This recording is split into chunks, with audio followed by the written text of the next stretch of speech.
So ayan, luto na ang munggo. Pwede nang kumain. Hi guys! So for today is lulutuan ko naman kayo ng munggo na mayroong pata.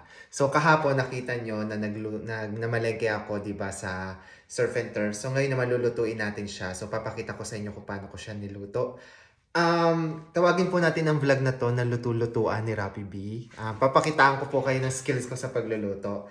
Kasi nakita nyo na si Kuya Ryan, si Uncle, si Ate B, si Mama B na magluto. So ako naman ngayon na magpapakitang gila sa inyo. So, simulan na po natin. Ang first step sa pagluluto ng munggo na may pata is pakuluan yung pata natin para palambutin. So sa pressure cooker, lagyan lang ng bawang, sibuyas at saka ng asin pampalasa. Piniressure ko to ng 30 minutes.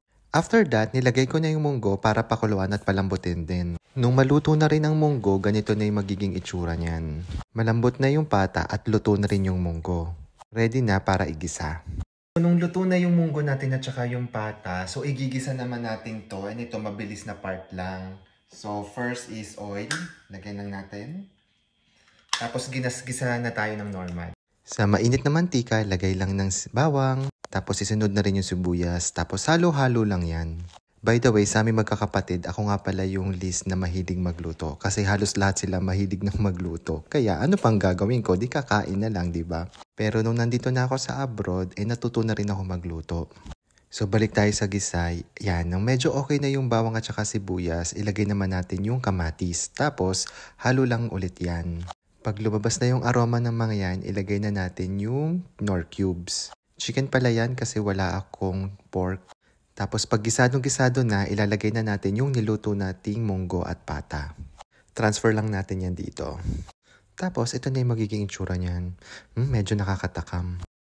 So papakuluin lang natin to and then wag kakalimutan tikman. Laging paalala ni Kuya Ryan at saka ni Mama is laging tikman.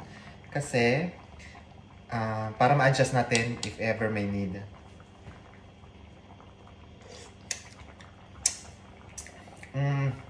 Medyo kulang pa sa akin sa alat. So, ito yung time na lalagyanan ko na siya ng patis. So, yung patis is, depende sa inyo kasi maalat na yung Knorr at saka may asin na kanina yung tubig natin. Pero sa akin parang kulang pa. So, lalagyan ko ng konting patis. Tantiameter lang din ako, katulad ni Kuya. Ayan, okay na siya sa akin. Okay na yung lasa. And then, ang something sa amin is kapag nagluluto ng munggo ay merong sotanghon. So yes, nilalagyan namin siya ng sotanghon. And after a while, pag medyo luto na yung sotanghon, mabilis lang, pwede na to. And dahil walang dahon ng sili dito, ang ginagamit ko ay spinach. Nilalagyan ko siya ng spinach. So mamaya ilalagay natin to. So ayan, luto na ang munggo. Pwede nang kumain. Ayan guys, so titikman na natin ang aking nilutong munggo. Ayan. So itong munggo na to is napakarami niya kung titingnan ninyo. Pero i-share ko po ito doon sa kasama ko sa bahay. So lagi kami nag-share dito and then alternate yung luto namin. Tapos pagkain na namin ito from today hanggang mga 2 to 3 days siguro kasi marami siya. No? Kasi mahirap po dito, lagi pong busy sa work so hindi na po masyado nakakapagluto. Kaya pa nagluluto, maramihan na. So ayan, tikman na natin.